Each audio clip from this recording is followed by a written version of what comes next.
Arbitragem privada. A gente ouve esse termo e logo pensa, né, coisa de advogado, de empresa gigante, mas olha, a história é bem mais interessante. Esse nome, na verdade, esconde dois universos bem diferentes. Um já está aí acontecendo agora, fazendo o mundo dos negócios girar mais rápido. O outro é uma ideia bem radical que quer virar de cabeça para baixo que a gente entende por justiça. Então vamos entender essa história direito? Pensa só, e se a justiça fosse um serviço?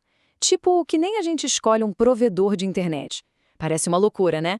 Mas é exatamente essa a pergunta que está no coração de uma das visões que a gente vai explorar.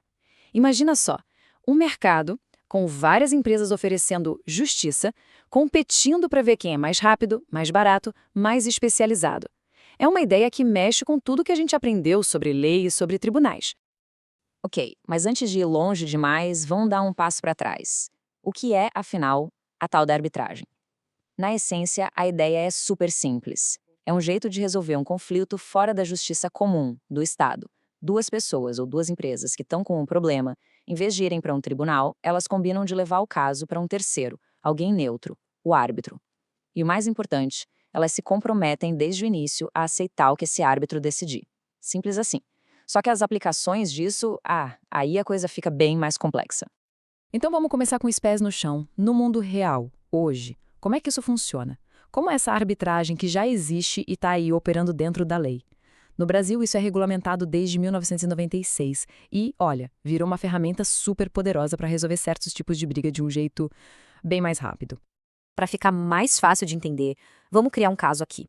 Imagina uma empresa, a Solux Energia, que precisa de um monte de painel solar. Ela fecha um contrato gigante com a Tech Grid. E lá no meio do contrato tem uma cláusula pequenininha, mas super importante, a cláusula compromissória. O que ela diz? Basicamente, olha, se der algum problema entre a gente, não vamos para a Justiça do Estado, vamos resolver na arbitragem. E como acontece, né? Dá problema. A entrega atrasa e a Solux fica no prejuízo, querendo uma indenização. E é aí que a coisa muda de figura. Em vez de começar aquela novela de um processo judicial que a gente sabe que pode levar anos, a Solux vai direto na câmara de arbitragem que eles combinaram. E o legal é que o árbitro escolhido é um especialista no assunto, alguém que entende tudo de energia solar. Ele vai olhar os papéis, ouvir os dois lados e em poucos meses sai a decisão. Uma decisão final que vale tanto quanto a de um juiz. A velocidade, a eficiência, é isso que chama atenção. Ah, e a grana? Quanto custa isso? Aqui tem um ponto bem interessante. Se for uma causa de valor mais baixo, a arbitragem pode até parecer mais cara no começo. Só que quando a briga envolve muito dinheiro, o jogo vira. Pega aí uma causa de 10 milhões de reais. A arbitragem já sai bem mais em conta. Mas o pulo do gato não é só o preço das taxas. Pensa no tempo. Economizar anos de processo, isso é uma economia gigantesca de dinheiro, de dor de cabeça. A grande vantagem está aí. E olha, não é só coisa de empresa grande não, tá? A arbitragem aparece em pacto antinupcial para resolver divisão de bens, sabe? Aparece em contrato do governo com construtora, até para agilizar despejo de imóvel. Mas claro, tem limite. A regra de ouro é, só vale para direitos que a gente pode negociar, tipo dinheiro, bens, o que o pessoal do direito chama de direitos patrimoniais disponíveis. Agora, guarda de filho, crime, adoção, aí não tem conversa. Isso continua sendo exclusividade do Estado. Beleza. Até aqui a gente viu a arbitragem como uma ferramenta, certo? Algo prático. Agora, a gente vai virar a chave. Vamos sair do mundo prático e entrar na filosofia, numa ideia bem mais radical. Para alguns pensadores, os libertários, a arbitragem não é só um jeitinho de acelerar as coisas. Ela é a semente de um sistema de justiça completamente novo. Um sistema voluntário, sem Estado. Essa frase é adaptada de um pensador chamado Murray Rothbard, que é um nome-chave do anarcocapitalismo, resume tudo. A ideia central é, por que a justiça tem que ser um monopólio do governo? A proposta aqui é que a lei e a ordem poderiam surgir do próprio mercado, de forma espontânea. Como? Através de contratos e da competição entre empresas privadas que ofereceriam segurança e resolução de conflitos. Então aqui está a diferença fundamental, o ponto que a gente precisa entender bem. A arbitragem normal, a que a gente viu no começo, ela funciona debaixo do guarda-chuva do Estado. Se uma parte não cumpriu o que o árbitro decidiu, é a justiça estatal que vai lá e força o cumprimento. Já na proposta libertária, não tem Estado. A ideia é um sistema onde tudo, a lei, o julgamento e a execução da sentença, tudo seria feito pelo mercado, de forma 100% independente. Vamos voltar para o nosso exemplo prático, mas agora nesse mundo teórico. Pensa no João e no Pedro, dois vizinhos. Só que nesse mundo não existe fórum, não existe juiz do Estado. E aí o Pedro acha que a cerca que o João construiu está invadindo o terreno dele. E agora? Como é que eles resolvem essa treta?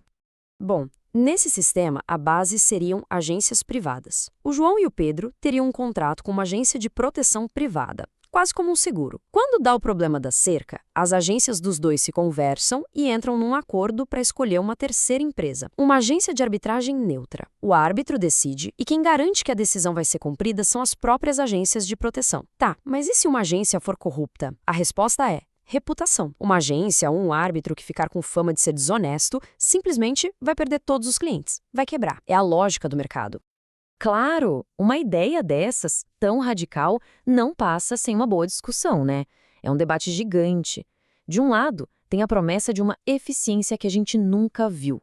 Do outro, um monte de perguntas bem sérias sobre o que é justiça de verdade e se todo mundo teria acesso a ela.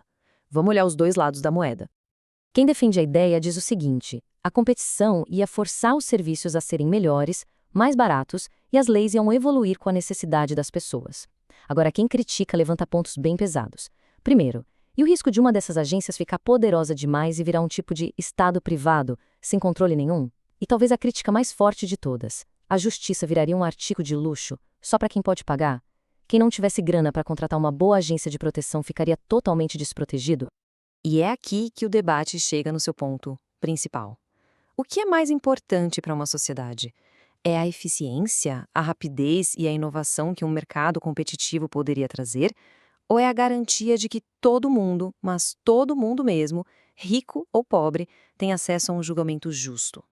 No fim das contas, o que a gente tem aqui são duas visões que usam a mesma palavra, arbitragem, mas que estão falando de coisas completamente diferentes. Uma delas é uma forma de melhorar o sistema que a gente já tem hoje, a outra é um projeto para redesenhar o futuro do zero. Então, para amarrar tudo, é isso. A arbitragem privada é as duas coisas ao mesmo tempo. É uma ferramenta super prática, que já está aí resolvendo problemas de verdade, hoje, e é também uma ideia filosófica bem radical, que nos faz perguntar: a gente realmente precisa que o Estado tenha o monopólio da lei e da ordem? E para a gente fechar, fica aqui uma provocação para a gente pensar. Com a tecnologia avançando, com novas formas de organização social surgindo, essa discussão toda fica cada vez mais presente. O caminho que a sociedade escolher vai definir não só como a gente resolve nossas brigas, mas que tipo de sociedade a gente quer ser. A justiça do futuro vai ser um produto que se compra no mercado ou um direito garantido para todos? Essa é uma resposta que ainda está em aberto.